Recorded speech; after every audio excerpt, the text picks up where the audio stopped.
पल अविनाशी होते, हर पल को सफल बना देंगे, हर पल को सफल बना देंगे, तेरी याद कभी ना छोड़ेंगे, तेरी याद कभी ना छोड़ेंगे, तेरी याद का अमृत पीते।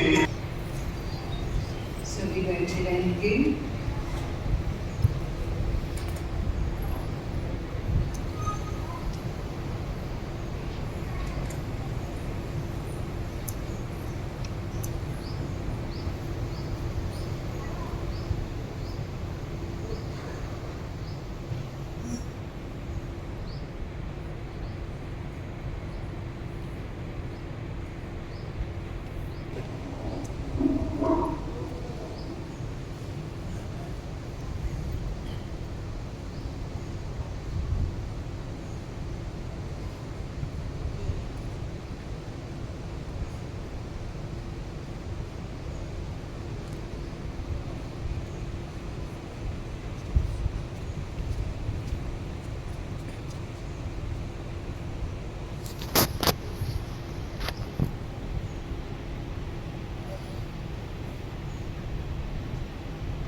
जिससे दादी जी के बाबा ने जो संदेश दिया है पहले हम वो सुनेंगे और फिर संतोष दीदी जी से उनके दादी जी के साथ के अनमोल अनुभव भी सुनेंगे। विशेष हमारी सबकी प्यारी दादी सुदादी विशेष पुण्यतिथि के निमित्त अमृत वेले बाबा के पास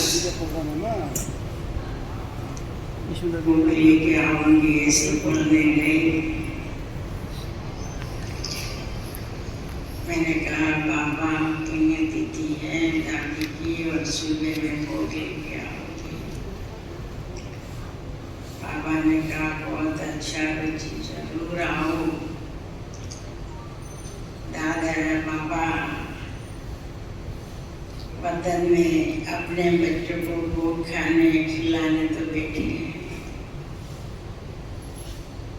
तो अब आप सभी भाई बहनों की बहुत मीठी मीठी स्नेह भरी प्यार भरी याद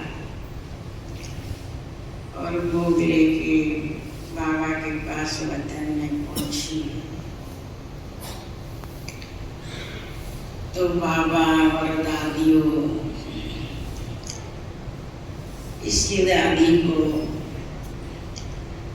बहुत प्रकार की मालाओं पहना रहे थे, फूल के भी थे, चमकते हुए भी थे। और मैं भी सामने जाके भोग रखा। बाबा ने कहा, बचिया आप पहनाओ, तुम भी लाई हो तो जैसे मैंने भी हार पहनाया। मैंने कहा, दादी मैं शांतिवन से आई हूँ, आपको सभी याद कर रहे हैं और बहुत याद किया है सभी भाई बहनों ने। और कविता बहन बोली, दादी आप सबको दृष्टि देने को आओ शांतिवन में, आप सबको भूल गई हो। बोला, अम्मा मैं किसी को भूली नहीं हूँ, सब मेरे साथ है, मैं सबके साथ हूँ। देखो हमारी दादियों, सब साथ में हम यहाँ बाबा से मिलने आए। तो बाबा ने कहा, बचिया आपको सब मिलने आए हैं,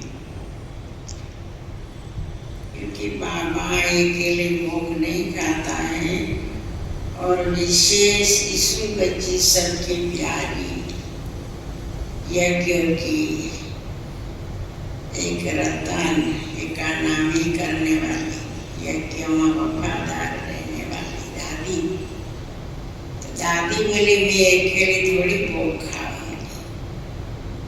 तो सुबह से आज मम्मा सहित वतन में आए और मिलन मनाया, थोड़ी छोटी मीटिंग भी किया और फिर तुमने समय वतन में बाबा के सामने आ गए।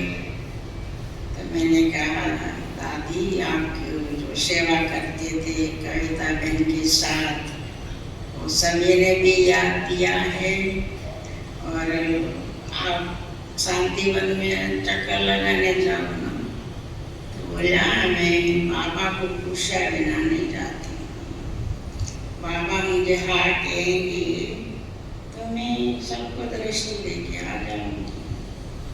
तो मैंने बाबा के पास नजदीक जाके कहा, बाबा सभी को दृष्टि देने भेजो, उनसे कॉल में से भी भोग लेके आई हूँ शांतिवन से। संतोष दीदी भी आई हैं और भी टीचर आई हैं और शांतिवन के भाई बहन बहुत राह देख रहे हैं कि दादी हमको दृष्टि देने आ गए। बाबा ने कहा, यीशु बच्ची बाबा सभी को मिल रहे हैं, पहले भी विशेष छोटी मीटिंग किया और अभी यीशु को सब मिलने आए हैं। और बाबा अपने बच्चों को अपने हाथों से शांतिवन का भोग एक एक कीटी खिलाएंगे, बहुत सारा भोग लेके आए हो। भोलेनाथ का भंडारा का भोग सारा विश्व के बच्चे खाते हैं और वतन में फरिश्ते भी खाते हैं। तो आज तो सब खुशी खुशी से भोग खाने आए हैं।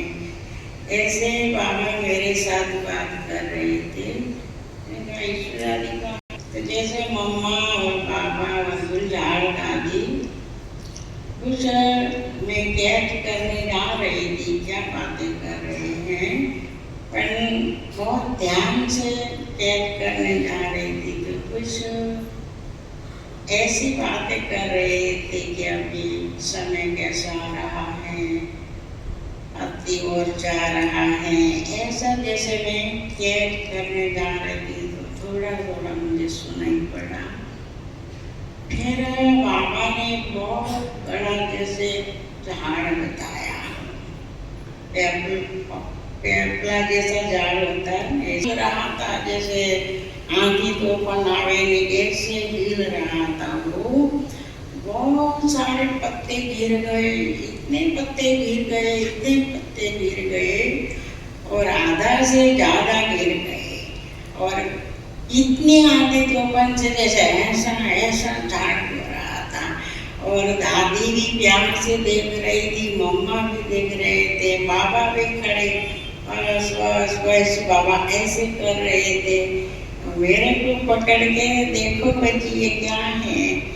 मैंने कहा बाबा कुछ झाड़ मिल रहा है, ऐसा लगता है बड़का है हल्का है। बाबा ने कहा अभी अति हो रहा है, अति और जा रहा है। और यीशु नीचे जाके आवे इतने ये दृश्य देख लो बच्ची। ये भी बच्चों को बोलो बहुत समय थोड़ा है और थोड़े में थोड़ा रहा है, इसलिए ऊपर नीचे बच्चे ठीक हैं, खुश हैं। मैंने कहा हाँ बाबा सब खुश हैं, हर एक बहुत अच्छा पुरुषार्थ कर रहे हैं। तो बाबा ने कहा अभी गफलत छोड़ो, अलबेला छोड़ो और अचल अडल की अवस्था रखो। अचानक ऐसा समय आने वाला है, कई पत्ते गिर जाएंगे और पता ही नहीं पड़ेगा ये कब आ गया। बाबा ने बोल दिया है ये समय फिर भी आ रहा है। इसलिए सभी बच्चे एक माला में परोए हुए बेहद में रहने वाली हो, अथक सेवा करने वाली हो। तो बाप दादा तुम बच्चों को बहुत प्यार करते हैं और पद्मा पद्म भाग्यशाली हो कि यही स्थान पर रह के सारी विश्व की सेवा कर रहे हो।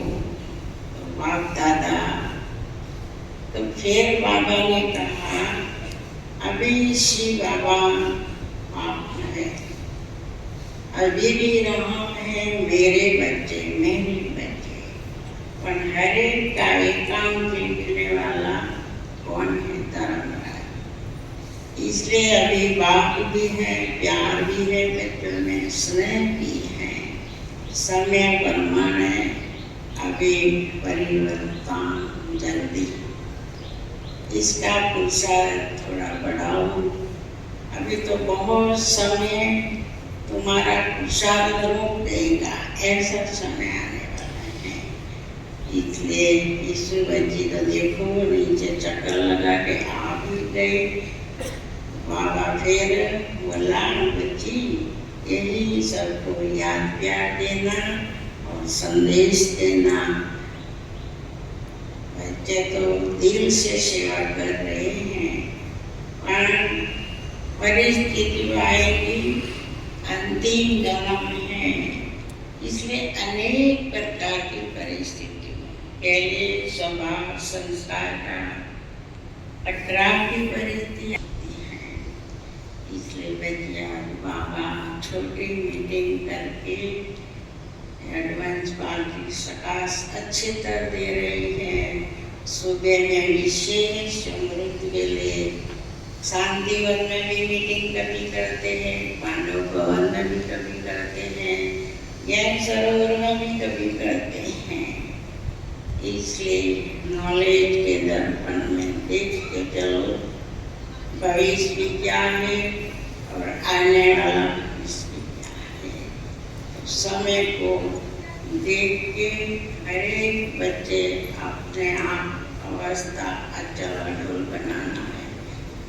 साक्षी बन के देखना, बाबा ने कोई छुपा रखा नहीं है, हर एक प्रकार की नॉलेज देते हैं और बाबा पट्टे बना रहे हैं, मजबूत बना रहे हैं और हर प्रकार की ट्रेनिंग बाबा देता है।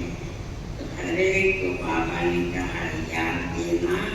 फिर दुल्हा दादी ने भी कहा सभी को मेरी अमर याद देना। सभी ठीक हैं, सभी खुश हैं। तुम तो से आई तो तुमको क्या पता सभी क्या कर रहे। मैंने कहा क्यों दादी, मैं तो आती जाती रहती हूँ और मधुबन में हमारा घर है। बोला वो तो ठीक है, पर फिर भी हम लोगों को पता पड़े ना, इतना साकार में पता नहीं पड़ता है। इतना हम चक्कर लगाते हैं और सकार देते हैं। इतने में यीशु दादी का रूप बताया, जैसे एक बहुत सुंदर